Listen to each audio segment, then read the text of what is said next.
आज सुश्रुत सूत्र chapter number 1 का सेकंड पार्ट करना है। वात व्याधि हम लोग स्टार्ट कर रहे हैं, मतलब वात रक्त हम लोग स्टार्ट करेंगे आज, और वात व्याधि हम लोगों ने कल से स्टार्ट किया था। ठीक है, तो जिसने भी बेसिक जो चीज़ें हैं वो नहीं पढ़ी हैं वो मुझसे रिकॉर्डिंग ले लेंगे। ठीक है, एक बार मुझे फिर से मैसेज कर देंगे।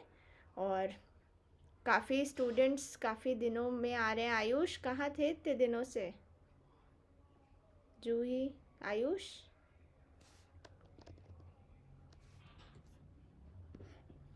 मेरी वॉइस आ रही है ना सभी को?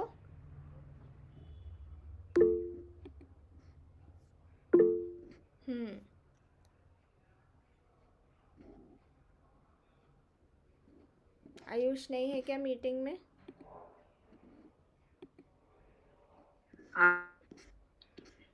अच्छा हुआ बोल दिया।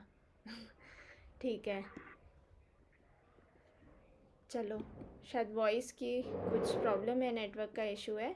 आज हम लोग करने वाले हैं सेकंड पार्ट। ठीक है, कल हम लोगों ने बेसिक चीज़ें पढ़ी थी, वायु को क्या क्या बोलते हैं। ठीक है, आज हम लोग वात रक्त स्टार्ट करेंगे, जो कि बहुत ही इम्पॉर्टेंट टॉपिक है। और भी बहुत सारी छोटी छोटी व्याधियाँ हम लोग पढ़ेंगे, जैसे आक्षेप, अपतानक, दंड अपतानक, हनुग्रह, हनुस्तंभ, मन्यास्तंभ, अपतंत्रक, ऐसी बहुत सारी छोटी छोटी वात व्याधियाँ पढ़ेंगे। ये सारी वात व्याधियाँ हैं, इनके दोष बहुत इम्पॉर्टेंट हैं और ये हर एग्ज़ाम में पूछे जाते हैं। स्पेशली AIA PGT में तो पूछे ही जाते हैं ना। इस बार भी क्वेश्चन आया था, वात रक्त का ही आया था। और दोष इसमें कौन सा इन्वॉल्वमेंट है, किसका आवरण है ना, ये सारी चीज़ें पूछी जाती हैं। तो बहुत ही ज़्यादा सुश्रुत के अकॉर्डिंग ये इम्पॉर्टेंट है। हम लोग चरक में भी पढ़ते हैं, बट सुश्रुत का ये एक्सट्रीमली इम्पॉर्टेंट है ना। पक्षाघात, अर्दित पढ़ेंगे, गृध्रसी, विश्वाची, क्रोष्टुक शीर्षक, खज्ज, पंगु, कलाय खंज, वात कंटक, पाददाह, पादहर्ष, अवबाहुक, बाधिर्य, मूक मिनमिन, कर्णशूल, तूनी, प्रतितूनी, आधमान, प्रत्याधमान, अष्ठीला, प्रत्यष्ठीला, इतने सारे रोग हम लोग अभी पढ़ने वाले हैं, है ना। ये सारी वात व्याधियाँ हैं और इन सभी के दोष बहुत इंपॉर्टेंट है। एटलीस्ट हमें डिटेल नहीं पता तो इतना तो पता चले कि अर्दित में होता क्या है, पंगु में होता क्या है, खंज कहाँ होता है, गर्दन में होता है, हाथ में होता है, पैर में होता है, विश्वाची कहाँ की व्याधि है ना। तो सारी चीज़ें हम लोग एक समझने के फॉर्म में, कि अगर कोई पेशेंट आ रहा है हमारे पास तो हम जो डायग्नोसिस है वो हम आयुर्वेद वाली डायग्नोसिस लिख पाएँ तो कितना अच्छा होगा, है ना। तो ये बस एग्ज़ाम पास करने के लिए नहीं, हमें ये पता भी होना चाहिए कि ये कौन कौन सी व्याधियाँ हैं, कहाँ होती हैं, कौन से दोष के कारण होती हैं। ठीक है, तो ये वात व्याधि ऐसा चैप्टर है, अगर पहला चैप्टर अच्छे से कर लिया तो बाकी तो हो ही जाएंगे। ठीक है, निदान स्थान पूरा ही बहुत ज़्यादा इंपॉर्टेंट है। 2 से 3 क्वेश्चन और इवन मोर 3 से ज़्यादा 4 क्वेश्चन तक भी पूरे निदान से पूछे जाते हैं, है ना। सिर्फ 16 ही चैप्टर हैं, अगर 16 चैप्टर में से 4 से 5 क्वेश्चन बन रहे हैं तो ये कितना इम्पॉर्टेंट चैप्टर स्थान है। ठीक है, तो चलिए आज हम देखते हैं कहाँ तक हो पाता है। ये सारी चीज़ें हमने भेद पढ़े थे, है ना। मैंने टेबल बनवाई थी आप लोगों को, प्राण वायु के स्थान देखे थे। प्राण वायु कहाँ है? वक्र संचारी। उदान वायु ऊर्ध्व गति। समान वायु आम पक्वाशय चरह। सभी लोग टेबल देखेंगे। व्यान वायु संपूर्ण शरीर कृत्सन देह चरो। व्यानो हृदय स्थित। किसने बोला है? व्यानो हृदय स्थित किसने बोला है? वाग्भट ने बोला है। हाँ, तुरंत बताना है, वाग्भट ने बोला है। और लास्ट क्या था? पक्वाशय। अपान वायु का जो स्थान है वो क्या है? पक्वाधान। ठीक है, ये कई बार ना कंफ्यूज करने के लिए पक्वाशय दे देते हैं, या श्रोणी या वंक्षण, गुद भी दे देते हैं। तो गुद भी ऐसे देख के लगता है कि ये अपान वायु तो होगा, स्थान गुद का। ठीक है, तो ये कई बार बहुत डिफ़िकल्ट क्वेश्चन हो जाता है ना। अभी सिर्फ एक ही पढ़ रहे हैं, ज़्यादा ऑप्शंस नहीं है, तो कन्फ्यूजन नहीं होगा, है ना। जब हम कुछ दिनों में देखेंगे ना तो ये बहुत ही डिफ़िकल्ट हो जाते हैं क्वेश्चन। पक्वाधान इसका स्थान है। अभी ऐसा लग रहा है कि एक ही है, सिंपल है, इतना क्यों मैं जोर दे रही हूँ फालतू में, है ना। बट ये बाद में बहुत कन्फ्यूजन क्रिएट करता है, ठीक है, क्योंकि सभी ने अलग अलग स्थान बताए हैं ना, तो इसलिए ये ज़्यादा, अभी तो सिर्फ हम सुश्रुत पढ़ रहे हैं, सुश्रुत ने भी सिर्फ एक ही बोला है, इसलिए अभी ये थोड़ा इजी लगता है, ठीक है। तो अभी विकृत वातजन्य रोग भी हमने पढ़े थे, तो उसके लिए भी आप लोग अलग से टेबल बना लीजिएगा। वैसे तो मैंने कल ही बोला था प्रॉपर, एक तो वात के जो नाम है वो प्राण, उदान, समान, व्यान, अपान, फिर स्थान मैंने अभी बता दिया, फिर कर्म बताया था, है ना। एक बार रिवाइज कर लेते हैं, सभी लोग आंख बंद करके सुनेंगे मेरी बात, ठीक है। मैं फास्ट रिपीट कर रही हूँ क्योंकि आज काफ़ी सारे स्टूडेंट्स ऐसे हैं जो कल नहीं थे, तो सिर्फ आंखें बंद करना है, पूरा फोकस मेरी वॉइस पर रहेगा, कुछ और नहीं सोचना है, दिमाग में कुछ और नहीं आना चाहिए, ठीक है। मैं 5 वायु रिवाइज करवा रही हूँ, क्या क्या हमने पढ़ा था, ठीक है। तो प्राण वायु से हम स्टार्ट करेंगे, सभी लोग आंखें बंद करेंगे और पूरा फोकस मेरे वॉइस पर।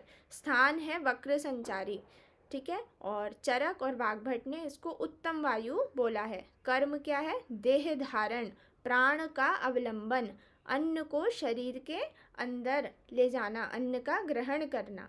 उदान वायु पर आते हैं, ऊर्ध्व गति इसका स्थान है। पवन उत्तम बोला है सुश्रुत ने। क्या कर्म है? भाषण, गायन आदि विशेष कार्य होता है। स्मृति होता है वाग्भट अनुसार। समान वायु स्थान है आम, पक्वाशय, चरह, आम, पक्वाशय, चरह। कर्म क्या है? वहिनी संगतः, अन्नम पचति, और विशेष विभिन्न शक्ति, मतलब क्या करती है? सार भाग और किट्ट भाग को विविक्त करती है, विभाजित करती है, विवेचन करती है, क्या यूज़फुल है और क्या वेस्ट है, ठीक है। मतलब मल और मूत्र और जो रस भाग है उसको डिफ्रेंशिएट करती है। व्यान वायु संपूर्ण शरीर में रहती है। कृत्सन देह चरो, क्या कर्म है? रस का संवहन, स्वेद, रक्त का विस्त्रावण, और 5 कर्म गति, उत्क्षेपण, अवक्षेपण, प्रसारण, आकुंचन आदि पंचचेष्टाएं करती है। अपान वायु पक्वाशय स्थान है, पक्वाधान, मल, मूत्र, गर्भ, शुक्र, आर्तव की अधः प्रवृत्ति करवाता है। अब विकृत वातजन्य रोग ये हमने पढ़े थे, तो उसको भी मैं बता रही हूँ। प्राणवायु से क्या होता है? श्रुति क्या होता है प्राणवायु से? श्वास। गुड। प्राणांति की जब हम चैप्टर पढ़ते हैं चरक में, तो वहाँ पे प्राणांति की गति बोली गई है, ठीक है। उदान वायु से क्या होता है मधु? ऊर्ध्वगत। वेरी गुड, है ना। ऊर्ध्व जत्रु, जितने भी ऊर्ध्व जत्रु, आँख, नाक, कान, गला, जीभ, दांत, जो भी रोग हो रहे हैं वो उदान वायु के कारण होंगे। और वाग्भट का श्लोक आप लोगों को याद होगा, उरह स्थान उदानस्य नासा नाभि गलाश्चरेत। ये भी 11th चैप्टर में हम लोग पढ़ते हैं, वाग्भट का ही फेमस श्लोक है, याद होगा ये। तो ये भी ध्यान रखें, नहीं लिखा है तो भी लिख सकते हैं, otherwise I will send the recording, ठीक है। और समान वायु से क्या होता है? सीतू कल थी क्या? Yes ma'am. हाँ बताओ। गुल्म, अतिसार और मंदाग्नि। Good good. और व्यान वायु से क्या होता है? कौन? आयशा भी थी कल, आयशा।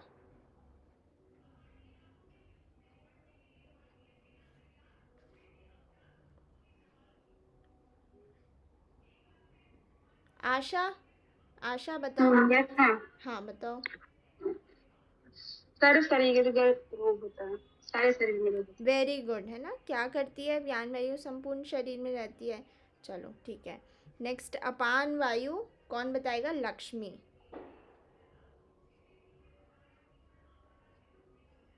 लक्ष्मी, अपान वायु विकृत हुई तो क्या होगा? जल्दी जल्दी बताओ। अपातम है मैम। क्या होगा? अपातम। गुदा और बस्ती के रोग होंगे, ठीक है। पढ़ा है ना ये तो। बस्ती, गुदा, श्रेयान, रोगान, घोरान, गुदा, बस्ती। पतन क्या बोल रही हो? मुझे थोड़ा हमेशा ही दिक्कत होती है लक्ष्मी की आवाज़ सुनने में। यही बोल रही थी क्या? मैंने गलत सुना?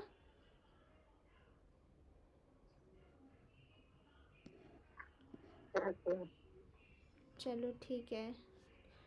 फिर हमने क्या पढ़ा था? हमने पढ़ा था शुक्र दोष और प्रमेय है, व्यान वायु और अपान वायु। ये थोड़ा बड़ा कंसेप्ट था, इसको मैंने कल अच्छे से समझाया था, है ना? सभी को समझ आया ना ये वाला कंसेप्ट? शुक्र दोष, शुक्र जो धातु होती है सर्व शरीर में रहती है, व्यान वायु भी सर्व शरीर में विचरण करता है, स्वेद रक्त सर्कुलेशन करता है, ठीक है। और प्रमेय में क्या होता है? मूत्र कृच्छ आदि चीज़ें जो मूत्र से रिलेटेड डिसऑर्डर हैं वो होते हैं, और वो मूत्र का काम किसके अंडर आता है? अपान के अंडर आता है। ऐसे करके मैंने पूरा समझाया था, ठीक है। ये हमने पढ़ लिया था आमाशयगतवात और पक्वाशयगतवात। आज हमें धातु से करना है, ठीक है। सभी लोग अपनी बुक में देखेंगे, धातु से हम लोग स्टार्ट कर रहे हैं। अगर रस रक्त मांस धातु में वात आ जाती है तो क्या क्या लक्षण होते हैं? अलग अलग लक्षण होते हैं ना। तो अगर पेशेंट हमें बोल रहा है कि हमें ग्रंथि हो रही हैं ना, गठाने हो गई हैं अचानक से, या फिर जोड़ों में दर्द हो रहा है, या फिर हाथ को उठाना रखना मोड़ने में अचानक से दर्द होने लगा, या कपकपी आने लगी है ना, तो ये सारे अलग अलग धातुओं के लक्षण हैं। तो हमें पता होना चाहिए कि कौन से धातुगत ये वात है, मतलब जितना ये लेट इन सेंस कि जितना उत्तर धातुओं में वायु जाएगी उतना डिफ़िकल्ट टू ट्रीट होगा, ठीक है। तो ये हमें डिफरेंशियल डायग्नोसिस और सीवियरिटी ऑफ डिजीज़ भी दर्शाता है। तो हमें इसको दोनों दिमाग में दोनों पॉइंट ऑफ व्यू रखना है। सबसे पहले यहाँ पे त्वचा बोला है, ठीक है, रस वर्ड नहीं आता है, त्वक बोला है, ठीक है, ये चीज़ याद रखना है। तो अगर त्वचा में वायु प्रविष्ट कर जाती है तो क्या क्या चीज़ें जो मैंने हाईलाइट की है ना सिर्फ उतनी ही इम्पॉर्टेंट है, पर मैं यहाँ पढ़ाऊँगी पूरी, है ना, हमें सारी पढ़नी है क्योंकि एक important clinical point of view से इम्पॉर्टेंट कंसेप्ट है ये, ठीक है। तो त्वचा में अगर आ रही है वायु तो सामान्य सी बात है, रुक्षता होगी, वैवर्ण्यता होगी, स्फुटनम होगा, है ना, सुप्ति चुमचुमायन, टिंगलिंग सेंसेशन होगा, नंबनेस रहेगी, निस्तोद सुई चुभोने जैसी पीड़ा होगी, त्वक भेद, ठीक है। और परिपोट, ये सबसे इम्पॉर्टेंट है, परिपोट कौन से धातुगत वात का लक्षण होता है, ठीक है। तो ये वात त्वचागत का होता है, त्वक भेदम परिपोटनम। ऐसे फिलिंद ब्लैंक्स नहीं, ये मैच द कॉलम में ये पूछा गया। आप लोग जब जीपी लगाएंगे ना तो ये बहुत सारे ऐसे क्वेश्चन दिखेंगे आपको, है ना, जो प्रीवियसली पूछे गए, मैंने सिर्फ वही टिक करे हैं। अब रक्त में वायु प्रविष्ट हो गई है तो क्या होगा? व्रणाश्य रक्तगो, सिर्फ इतना सा ही हमें याद रखना है, व्रण उत्पन्न होगा, ठीक है, छोटा सा ही है।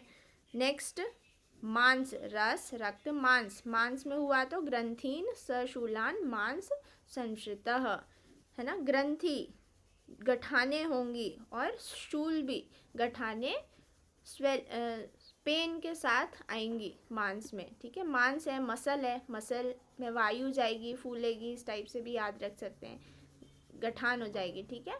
नेक्स्ट मेद है, मेदः श्रितः कुर्यात् ग्रंथीन मंद रुजो अव्रणान। तो इसमें क्या है? मंद रुजो, मंद मतलब पीड़ा कम होती है ना, जो भी बहुत मोटे होते हैं ना, कई बार हम ऐसे कभी मारे तो बोलते हैं ना, यार ये तो बहुत मोटी चर्बी की है, इसे तो लगती नहीं है, इसको तो दर्द ही नहीं होता।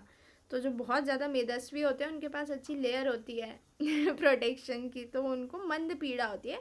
इस टाइप से हम याद रख सकते हैं। याद करने की चीज़ें मैं बताती हूँ कई बार, वो बिल्कुल ओरिजिनल कंसेप्ट नहीं होता है, ठीक है। तो ऐसे कोई वाइवा वगैरह में पूछे तो ऐसे नहीं बोलना है, ठीक है। ये सारी चीज़ें मैं याद करने के वे में बताती हूँ। तो मंद पीड़ा है, और क्या है? व्रण रहित गठाने होती हैं, व्रण नहीं होता है, अव्रणान, ये अ है यहाँ पर, ठीक है, ये चीज़ याद रखना है, व्रण नहीं हो रहा है, ठीक है। व्रण कहाँ हो रहा है? रक्त में हो रहे हैं व्रण, मेद में नहीं हो रहे हैं। तो इतनी मोटी चर्बी है तो बस्टिंग नहीं होगी, व्रण नहीं होगा। नेक्स्ट सिरागत वायु में क्या होगा, जो अम, आकुंचन और पूरण, जो कॉन्ट्रैक्शन और रिलैक्सेशन होता है, जैसे हम नाड़ी देखते हैं ना, उस टाइप से यहाँ पे हमें याद रखना है कि सिराओं में शूल होगा और सिराओं का आकुंचन और विस्तार होगा, बहुत ज़्यादा होगा, ठीक है। नेक्स्ट स्नायु काफ़ी इम्पॉर्टेंट है। स्नायु में स्तंभ, कंप, शूल, आक्षेपण, ये इसलिए इम्पॉर्टेंट है क्योंकि स्नायु का लगता ही नहीं है ना।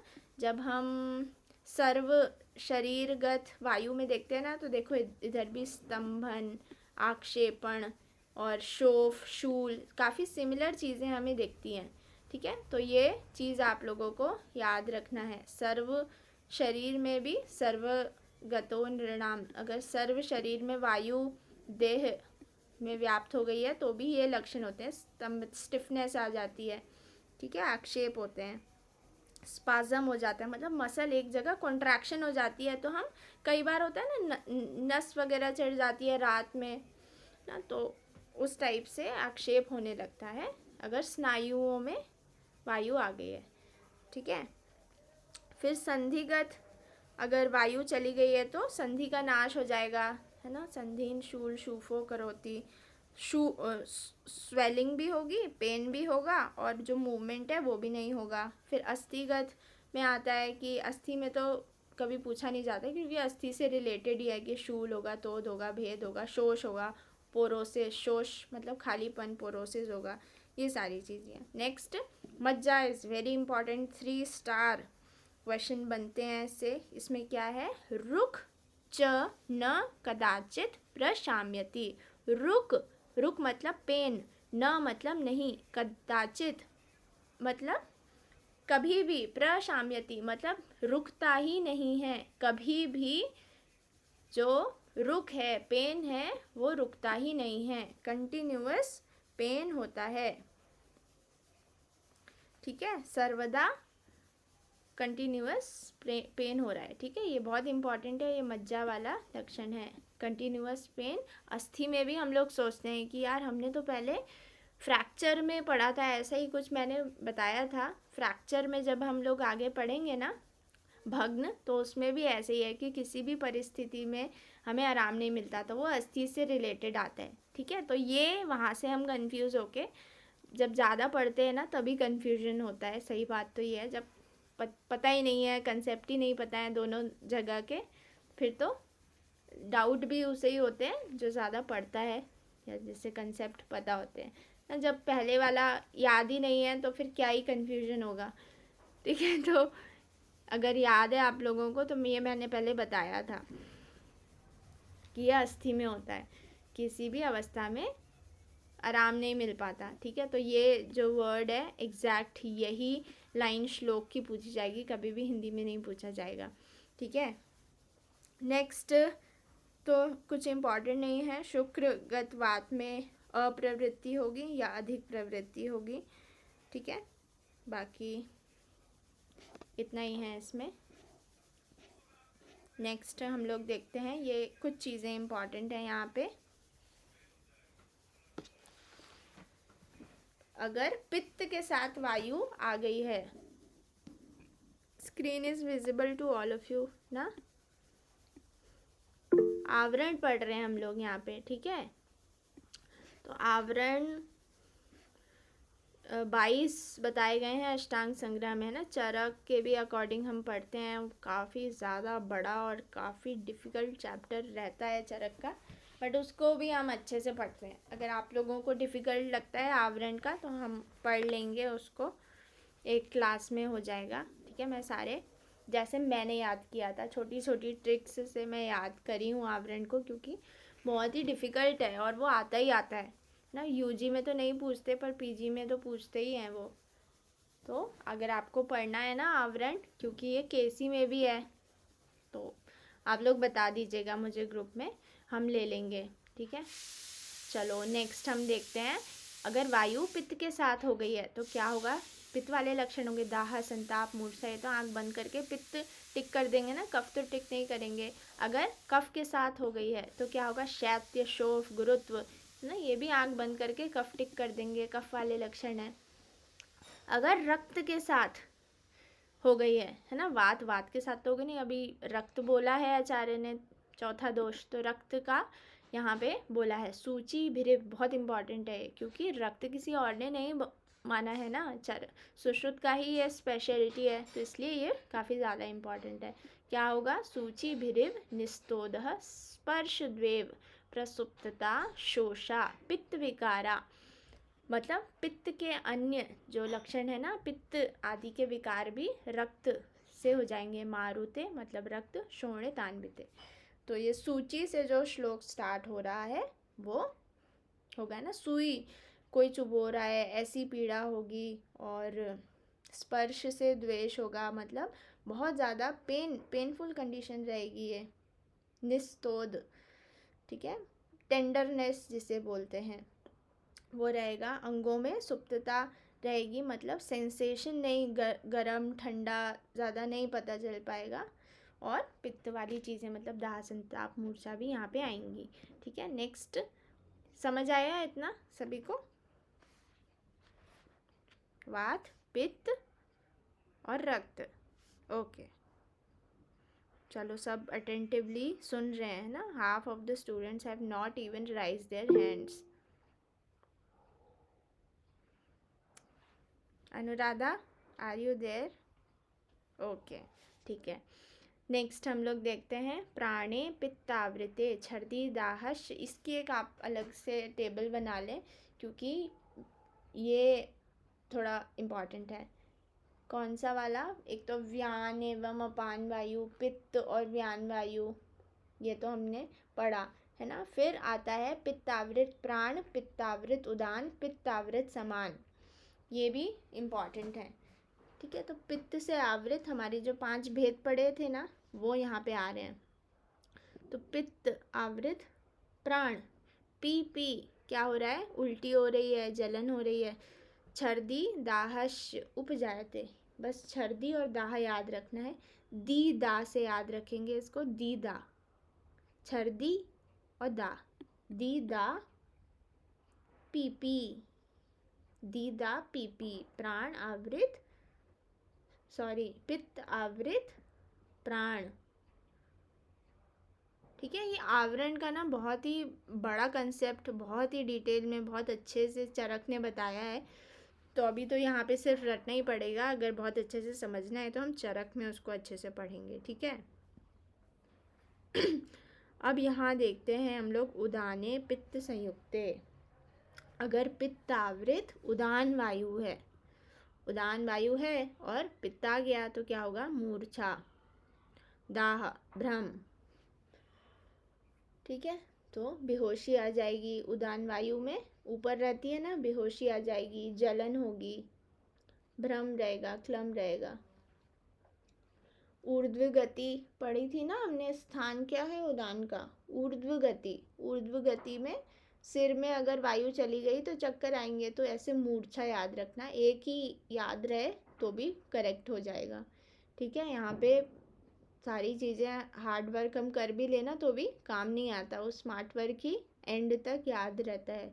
क्योंकि अभी तो ये तो सिर्फ 3-4 ही दे रखे हैं, जब आवरण पढ़ेंगे ना पूरा सिर से पैर तक का जोड़ लगा लेंगे तो भी याद नहीं हो पाएंगे, क्योंकि इतने सारे भेद हैं इसके और सारे ही इम्पॉर्टेंट हैं। तो जितना अभी मैं सिलेक्टेड बता रही हूँ कैसे याद रखना है, उतना ही याद रखो, वरना सब याद करने के चक्कर में कुछ भी याद नहीं रहेगा। ठीक है, तो इसलिए सारी चीज़ याद नहीं रखना, सिर्फ एक आध चीज़ से ही हमारा स्मार्ट वर्क करके याद रखना है। नेक्स्ट देखेंगे हम लोग, इसमें ये देख लेते हैं अपाने पित्त संयुक्ते दाह। यहाँ पे असृक दर इम्पॉर्टेंट है, सिर्फ यही इम्पॉर्टेंट है कि असृक दर कौन से आवरण के कारण होता है, तो वो अपाने पित्त संयुक्ते। ठीक है, बाकी आमाशय में हमने क्या देखा था, पार्श्व वेदना देखा था, पक्वाशय में त्रिक वेदना देखा था। आमाशय में हृदय ग्रह भी आता है, ये भी इम्पॉर्टेंट है, ठीक है। हृदय से रिलेटेड कहाँ आएगा, आमाशय में आएगा, ठीक है। तो ये सारे आवरण हैं, ये सारी चीज़ें याद रखना है ना। आवरण अभी तक क्या पढ़े, बिल्कुल आंखें बंद करके एक और बार मैं रिवाइज करवा रही हूँ, बिल्कुल अच्छे से सुनेंगे। पहला देखा था हमने आवरण शुक्र दोष और प्रमेह का। शुक्र दोष फॉर व्यान, प्रमेह फॉर अपान। फिर रक्त प्रदर या असृग दर में क्या रहता है, पित्त और अपान वायु रहती है। फिर पित्त आवृत प्राण में दीदा पड़ा था, पीपी पड़ा था। फिर उदान, उदान ऊपर रहती है तो ऊपर क्या आएगी, मूर्छा आएगी, सिर में वायु गई तो बेहोशी आएगी। फिर समान पड़ा है ना, समान पढ़ा नहीं है पर देख लेते हैं। देखो, समाने पित्त संयुक्त स्वेद दाह उष्ण, है ना। समान, समान वायु है, समान वायु किसके पास रहती है, अग्नि के पास रहती है ना। तो अग्नि, बिना अग्नि के क्या स्वेद आ सकता है ना, नहीं आ सकता। गर्मी लगती है तभी तो स्वेद आएगा। इसमें थोड़ा सा आप लोगों को कन्फ्यूजन हो सकता है, क्योंकि ये जो स्वेद है ये व्यान का है ना। व्यान वायु में पढ़ा था कि नहीं, हमने रक्त संवहन पढ़ा था, स्वेद पढ़ा था, रक्त विस्त्रावण पढ़ा था, है ना। तो यहाँ पे ये कन्फ्यूजन हो सकता है, तो ये आप लोग ध्यान रखिएगा कि ये जो दाह भी है, उष्ण भी है ना, ये सारी चीज़ें थोड़ा पित्त से रिलेटेड है ना। पित्त मतलब अग्नि, अग्नि मतलब समान, समान के कारण ही हमारा डाइजेशन होता है, अग्नि होती है, ठीक है। तो इस कंसेप्ट से याद रहेगा, ठीक है। सभी को समझ आया, बहुत ही सिलेक्टेड मैं पढ़ा रही हूँ जितना पूछा गया है, अदरवाइज़ ये चैप्टर ही अपने आप में कैलाश मानसरोवर जितना कठिन है, संपूर्ण रूप से आप लोग समझेंगे तो, ठीक है। तो चलिए हम लोग स्टार्ट करते हैं। यहाँ पे हमारा चैप्टर जो मुख्य तौर से जो हमारा चैप्टर स्टार्ट हो रहा है वो इस श्लोक से हो रहा है, वात रक्त, ठीक है। तो यहाँ पे निदान बताए हैं। सबसे पहले किन लोगों को होता है, प्रायशः सुकुमाराणाम, जो बहुत सेंसिटिव लोग हैं, वीक नहीं, जो सेंसिटिव लोग हैं, जिन्हें थोड़ा सा आइसक्रीम खाई तो जुखाम हो जाता है, थोड़ा तेज़ पानी पूरी, मिर्ची वाली पानी पूरी खाई तो नाक बहने लगती है ठीक है। थोड़ा भी ठंडी आई और ठंडे पानी से नहा लिया तो सिर दर्द होने लगता है, जुखाम हो जाता है, हाथ पैर ठंडे हो जाते हैं। तो ये जो प्रकृति वाले लोग होते हैं वो सुकुमार होते हैं, तो उनको ज़्यादा होने के चांसेस होते हैं, है ना, वात रक्त, गाउट, ठीक है। और क्या है, मिथ्या आहार विहारिणाम, है ना, जो ऋतु अनुसार खाना नहीं खा रहे हैं, समय से नहीं खा रहे हैं, समय से नहीं उठ रहे हैं, विहार सारी चीज़ें आती हैं इसमें, ठीक है। फिर शोकाश्य प्रमद, प्रमद याद रखना है थोड़ा, क्योंकि यहाँ पे प्रमद मतलब व्यवाय होता है और यहाँ अव्यवाय दोनों ही चीज़ें बोला है, तो व्यवाय और अव्यवाय दोनों ही चीज़ें यहाँ निदान में आती हैं, तो ये थोड़ा ध्यान में रखें आप लोग, ठीक है। और जो मद्य निरंतर सेवन करते हैं, व्यायामश अति पीड़नाथ, है ना, ज़्यादा जोर जोर में ज़्यादा ही कुछ कर लिया व्यायाम एक ही दिन में, वो भी डिफ़िकल्ट है ना। और ऋतु साथ में विपर्यात, ऋतु के विपरीत हमने आहार खा लिया, गर्मी है, गर्मी में अच्छा कुछ गरम गरम मतलब उष्ण तासीर का काफ़ी ज़्यादा खाना खा लिया, है ना। ठंडी है तो ठंडी वाला आइसक्रीम ही खा ली आधा किलो, तो ये ऋतु साथ में विपरीत, है ना। और स्नेह आदि मतलब पंचकर्म, जो स्नेह आदि मतलब यहाँ पे सिर्फ स्नेहन नहीं है कि स्नेहपान, यहाँ पे आदि नाम बोला है ना, इसका मतलब कि वमन, विरेचन, शिरोबस्ती, नस्य बस्ती, रक्त मोक्षण, सारी चीज़ें आ जाती हैं। उनका विपरीत विभ्रमात, है ना, प्रॉपर तरीके से कई बार विरेचन मैं देखती हूँ, विरेचन कर लेते हैं और फिर फॉलो ही नहीं करते हैं संसर्जन क्रम ना। कुछ अच्छा बना पनीर और राजमा छोले खा लेते हैं ना, प्रॉपर उसका जो संसर्जन क्रम है डबल, उतना फॉलो करना ही चाहिए, अदरवाइज़ अग्नि वैसे ही हमारी डिस्टर्ब रहती है ना, तो बहुत सारे कॉम्प्लिकेशंस हो जाते हैं। तो ये चीज़ याद रखना है, अगर पंचकर्म करवा रहे हैं तो उसको सीरियस लेके करवाना है और दूसरों को भी करवाना है, अगर खुद भी कर रहे हैं तो भी प्रॉपर स्टडी करके, अदरवाइज़ मरण भी हो जाता है। ठीक है, वमन भी एक ऐसा प्रोसेस है, वमन में सबसे ज़्यादा चांसेस होते हैं मरण के, और हमें लगता है अरे उल्टी तो है, बट प्रॉपर ढंग से नहीं करवाए तो बहुत स्ट्रांगली हमें नुकसान पहुंचाता है। हमारी जो 5 इंद्रियां हैं ना, 5 इंद्रियों को बहुत ज़्यादा इफ़ेक्ट करता है वमन। तो कभी भी वमन करवाना ही नहीं है, अगर बहुत अच्छे से आता है तो ही करवाना है, और प्रॉपर मेडिकेशन के साथ कितनी क्वांटिटी, क्या सत्व है, वो प्रॉपर, ऐसे नहीं कि ये पी लेना घर में कर लेना उल्टी, ऐसे नहीं करवाना है ना। अगर करवाना है घर में तो हम विरेचन ज़रूर करवा सकते हैं। वमन आपको बहुत अच्छे से आता है तो ही करवाएं, है ना। कोई ऐसा तो है नहीं कि बिना वमन के कुछ साध्य नहीं होगा। ठीक है, तो with proper guidance, precaution and knowledge you have to do. फिर यहाँ अव्यय भी आ जाता है, तो ये भी चीज़ याद रखना है। यहाँ पे कुछ पर्याय हैं, आप लोग लिख लेंगे तो अच्छा रहेगा, थोड़ा क्लियर मैं कर दूँगी। और ये भी चीज़ लिख लेंगी, चरक संहिता में वात रक्त अध्याय में स्वतंत्र, मतलब स्वतंत्र अध्याय बताया है, और यहाँ पे नहीं बताया है। चरक में पढ़ते हैं ना हम लोग, याद है दीप्ति? Yes ma'am.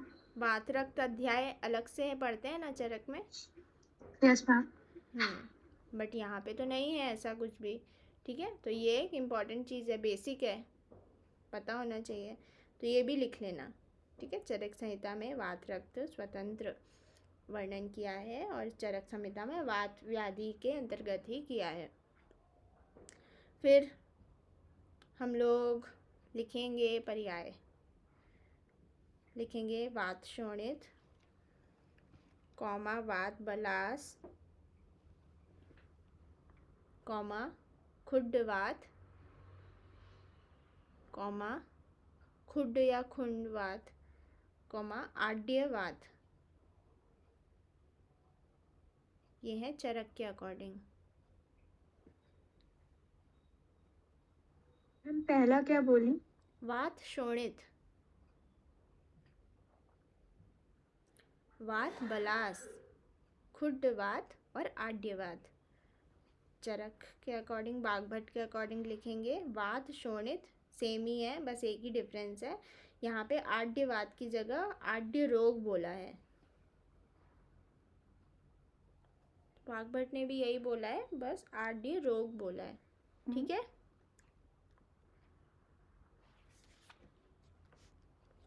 आड्य मतलब क्या होता है?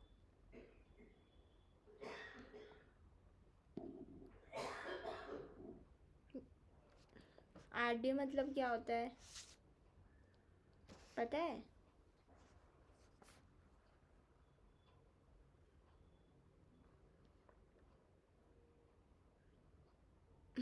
नहीं पता?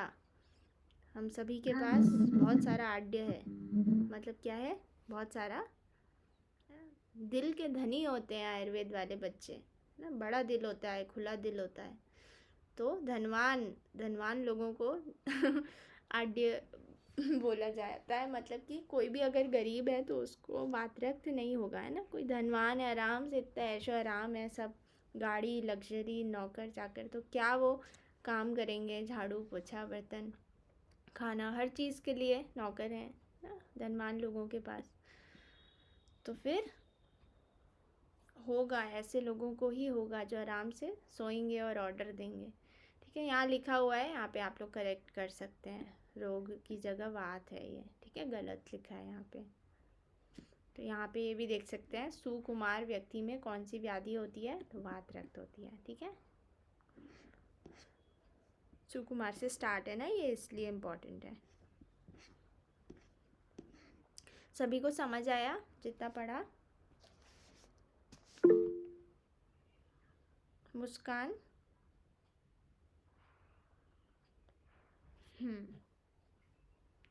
ठीक है,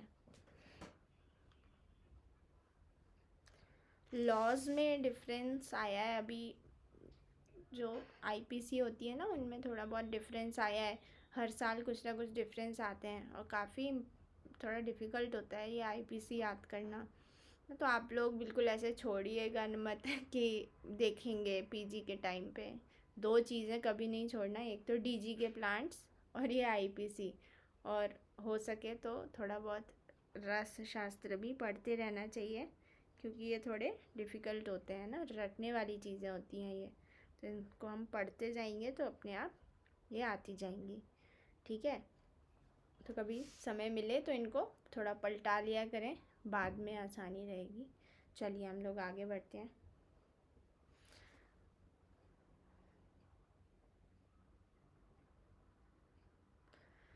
संप्राप्ति है यहाँ पे कैसे हो रहा है, तो यहाँ निदान बताए गए हैं। अगर कोई हाथी, घोड़ा, ऊँट पर बैठकर चलने से या अन्य शीत, रुक्ष आदि कारणों से वायु कुपित होती है, या तीक्ष्ण, उष्ण, अम्ल, क्षार, शाक, अगर कोई वात रक्त का पेशेंट आता है तो ये सब हमें मना करना है। तीक्ष्ण नहीं खाना, गर्म नहीं खाना, खट्टा नहीं खाना, क्षार, थोड़ा जो एल्कलाइन चीज़ें हैं वो कम खाना है, शाक आदि भोज्य पदार्थों को कम करना है ना। तो सरसों का, अब तो ठंडी आ रही है, शाक ही शाक चलेंगी, अब हरी सब्जियां, शाक भी इतना अच्छा नहीं है, तो ये सारी चीज़ें मना करना है। ठंडियों में ही सबसे ज़्यादा दिक्कतें होती हैं, पुरानी चोटें, जोड़ों का दर्द, घुटने, जितना ठंडियों में तकलीफ़ देते हैं उतना कभी नहीं देते हैं ना, ताज़ी हो जाती हैं ठंडियों में चोटें सारी। तो ये सारी चीज़ें अवॉइड करना है, ठीक है। यूरिक एसिड बैलेंस रहेगा, ये यूरिक एसिड को बढ़ाती हैं सारी चीज़ें। मेन जो कंसेप्ट है वो हमारा यूरिक एसिड ही है मेन, ठीक है। चलो, तो ये इनका ज़्यादा सेवन किया तो क्या होगा, हमारा शीघ्र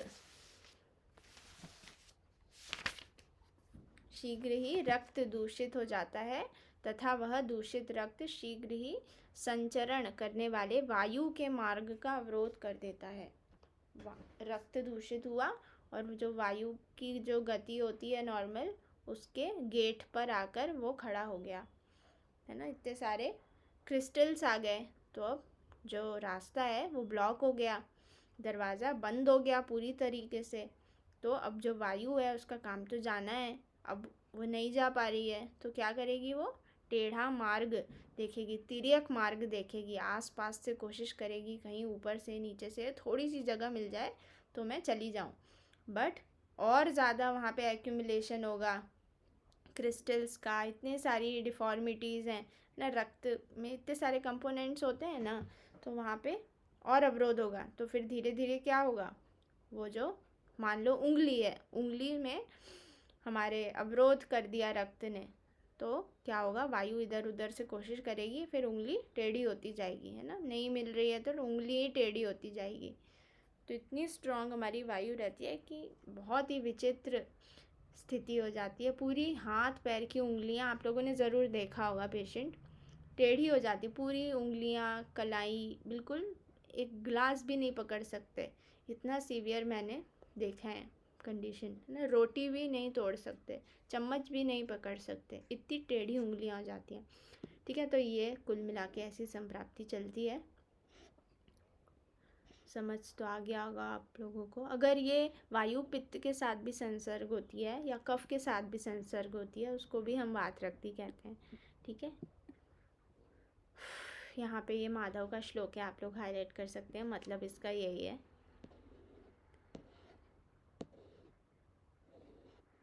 पूर्व रूप हम लोग देखते हैं।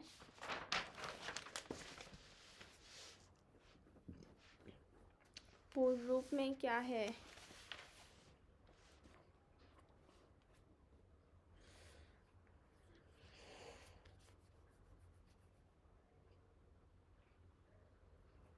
यहाँ पे जो ये पहले वाला श्लोक है ना, इसमें थोड़ा सा एक चीज़ याद रखें आप लोग, अगर वात डोमिनेंट है तो यहाँ तोद भेद होगा, तोद भेद, ठीक है। और पित्त और रक्त है तो जलन और शोफ होगा, और कफ डोमिनेंट है तो पैर में कंडू, श्वेत, शीतता होगी,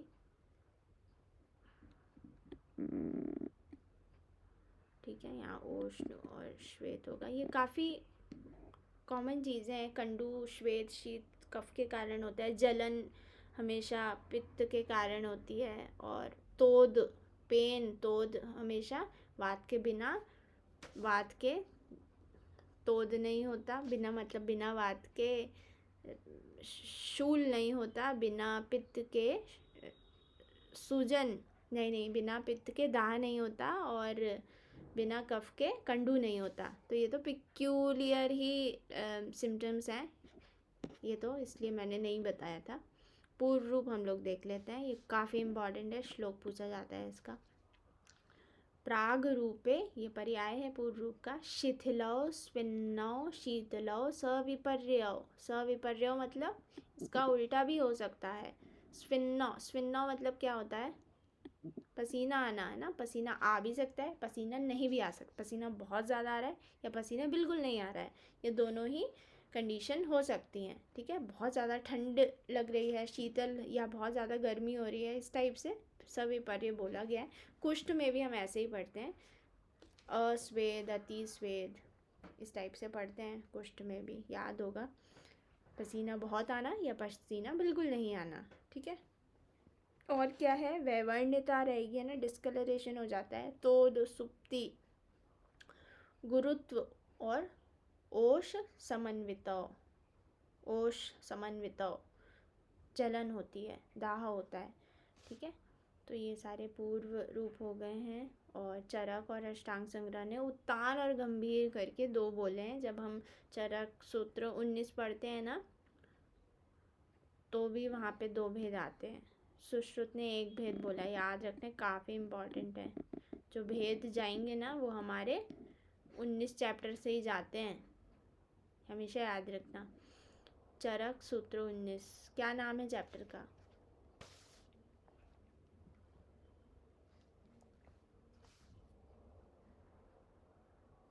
बताओ। अष्टोनिंदित अध्याय।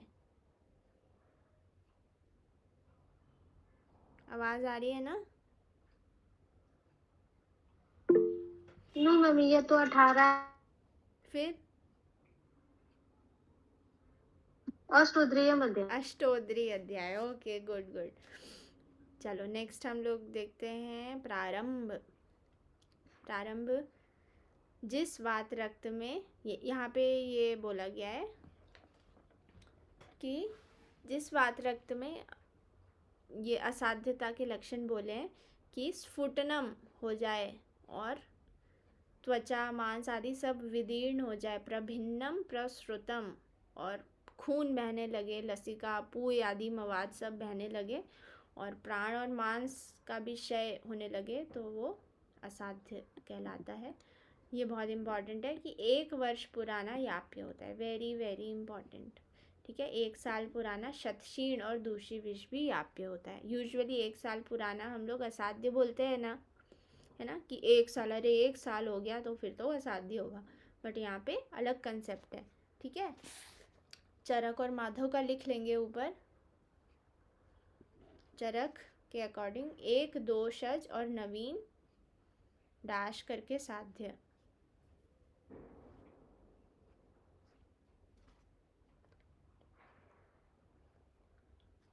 एक दोषज और नवीन साध्य, द्विदोषज याप्य, 3 दोषज और उपद्रव युक्त असाध्य।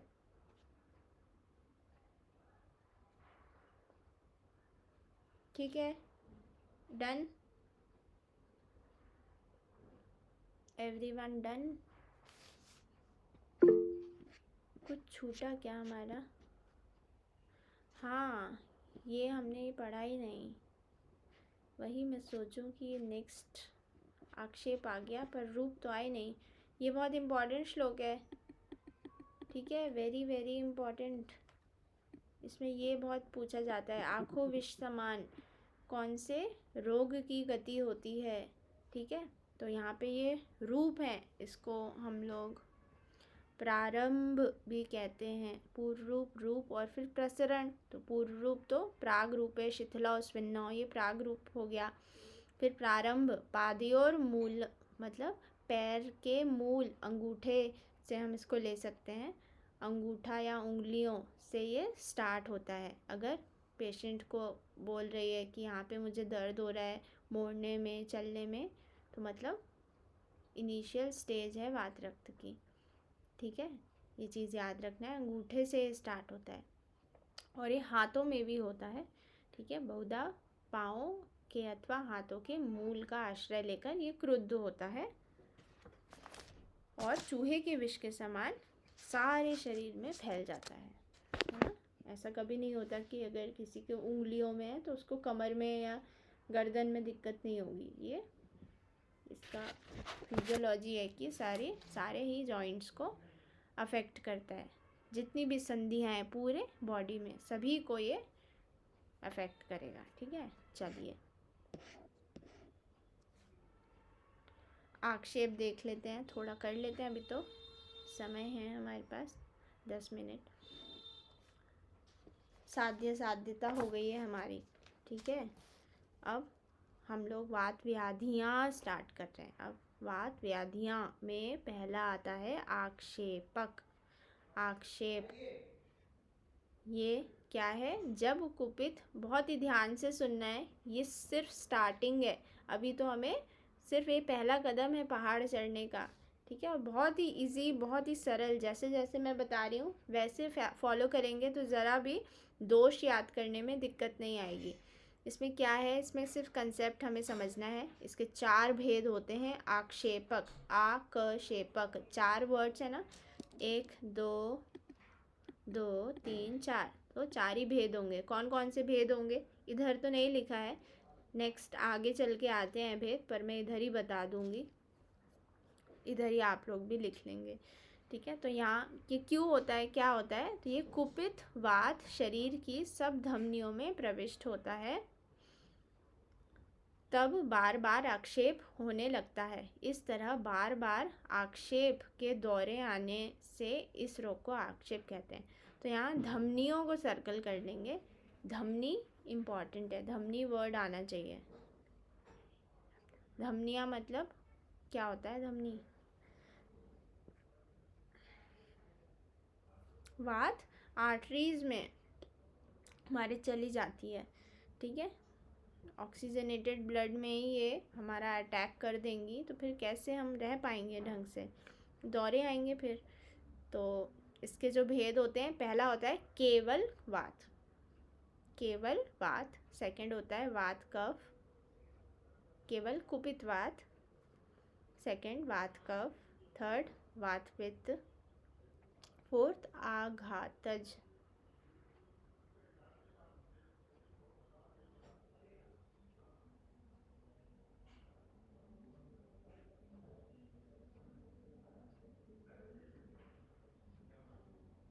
यहाँ पे थोड़े बहुत कोरिलेशन दिए हुए हैं, आप लोग देख सकते हैं, है ना। मिर्गी अपस्मारक को, इसमें यहाँ पे मिर्गी, इपिलेप्सी, अपतंत्रक को हिस्टेरिया,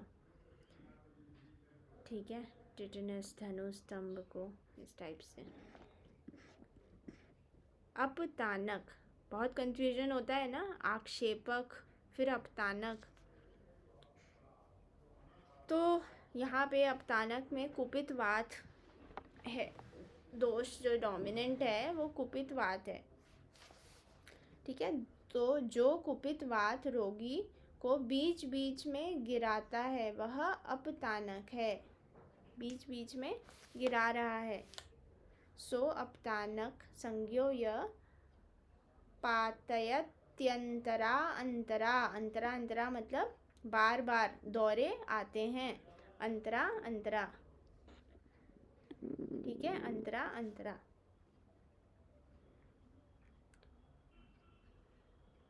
अपतानक, चरक और वाग्भट माधव ने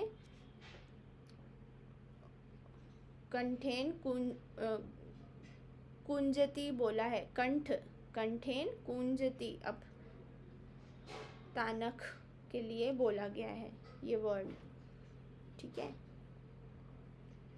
यहाँ पे सुश्रुत के अकॉर्डिंग ये सिर्फ वात दोष डोमिनेंट होता है, ये चीज़ याद रखना है। ठीक है, यह पतयत्यंतरा अंतरा, अंतरा अंतरा बीच बीच में वह गिर जाता है, गिर गिर के दौरे आते हैं, ठीक है। नेक्स्ट आता है दंडपतानक। दंडपतानक क्या होता है? दंडालसक का वर्णन किसने किया है? दंडालसक का वर्णन किया है, पढ़ेंगे हम आगे, ठीक है। चरक ने भी किया है। असाध्य होता है दंडालसक, चरक में हम पढ़ते हैं इसको। तो इसमें क्या है? यदि कफ से युक्त वायु उस धमनियों में अवस्थित रहती है, कफ और वायु धमनी में आ रही है, तो देह को डंडे के समान स्तंभित कर जकड़ देती है, उसे दंडपतानक। डंडे के समान बिल्कुल स्ट्रेट सीधा शरीर हो जाता है, ये दंडपतानक है। चरक ने दंडक रोग का वर्णन किया है। दंडक, यहाँ पे आप कोशिश करें इसको थोड़ा अलग से एक पेज में लिख लें। आक्षेपक, फिर अपतानक, दूसरे नंबर पे अपतानक, तीसरे नंबर पे दंडपतानक, फिर दोष लिखेंगे, फिर उसके थोड़ा सा एक डिस्क्रिप्शन लिखेंगे। तो दोष में कफ और वात लिखेंगे। और ये कृच्छ साध्य है, ये भी लिख लें। कृच्छो दंड अपतानकः, इम्पॉर्टेंट है। कफ के कारण होता है, कफ और वायु।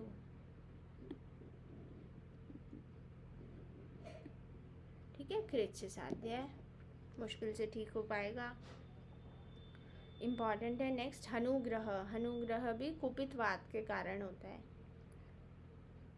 ठीक है। मैं भी ट्रिक लिखवाऊंगी कौन कौन से दोष हैं किन किन में, तो इजी रहेगा वो।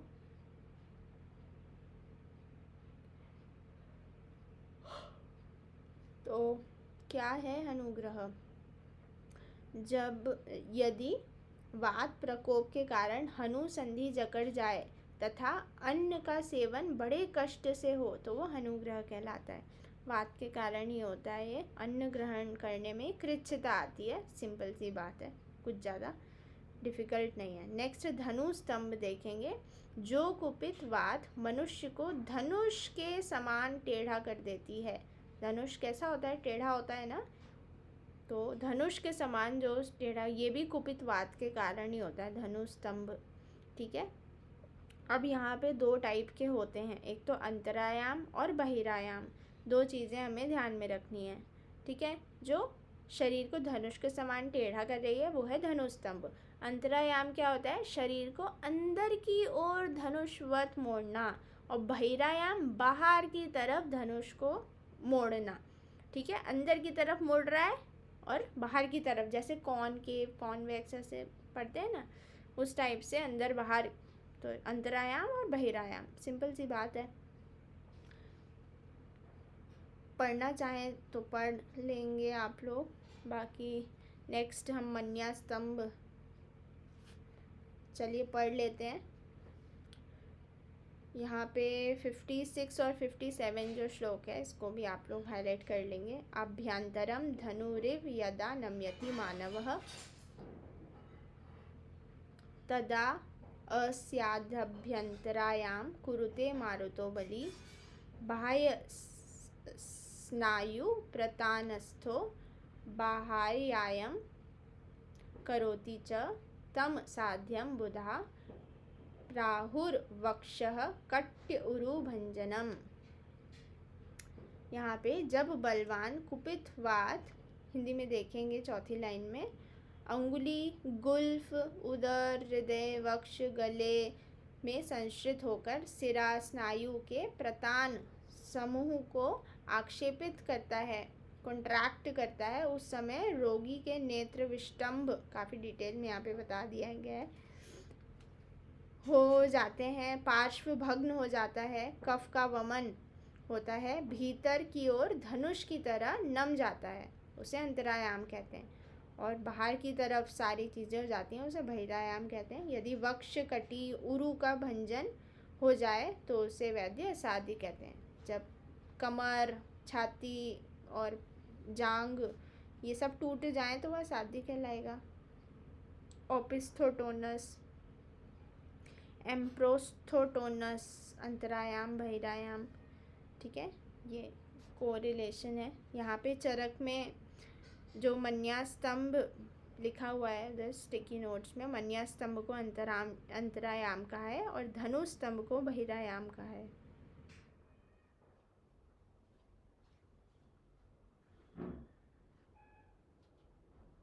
ठीक है, तो वात दोष से होने वाले कितने रोग हो गए हमारे पास? एक तो अपतानक, फिर हनुग्रह, फिर धनुस्तंभ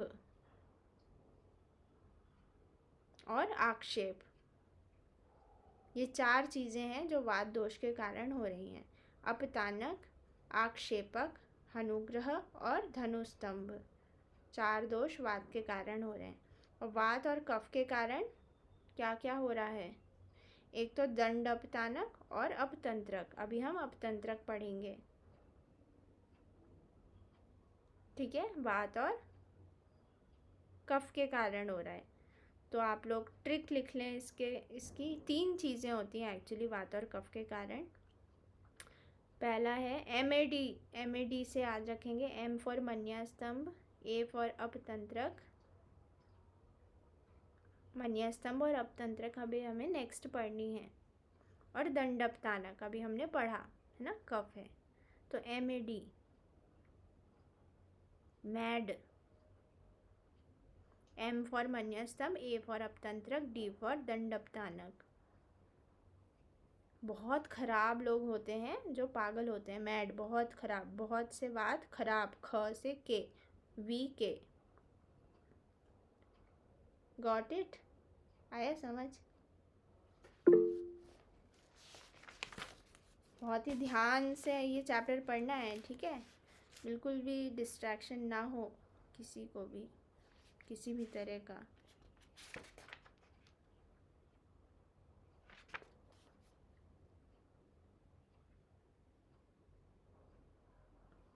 आज इतना ही करें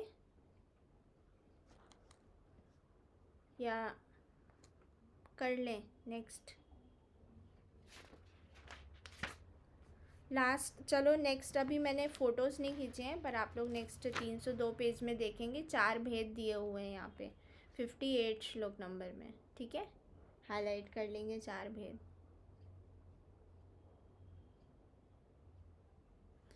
ये नेक्स्ट श्लोक भी हाईलाइट कर लेंगे। गर्भपात से उत्पन्न, रक्त के अधिक स्राव से उत्पन्न, आघात से उत्पन्न अपतानक रोग ठीक नहीं होता। अपतानक क्या था? बीच बीच में दौरे आ रहे थे, गिर रहा था, है ना? तो गर्भपात से उत्पन्न, रक्त के अधिक स्राव से उत्पन्न, बहुत ज़्यादा ब्लीडिंग हो गई या फिर अबॉर्शन हो गया या चोट लग गई उसके कारण ब्लीडिंग ज़्यादा हो गई, तो फिर वो अपतानक जो है वो ठीक नहीं होता।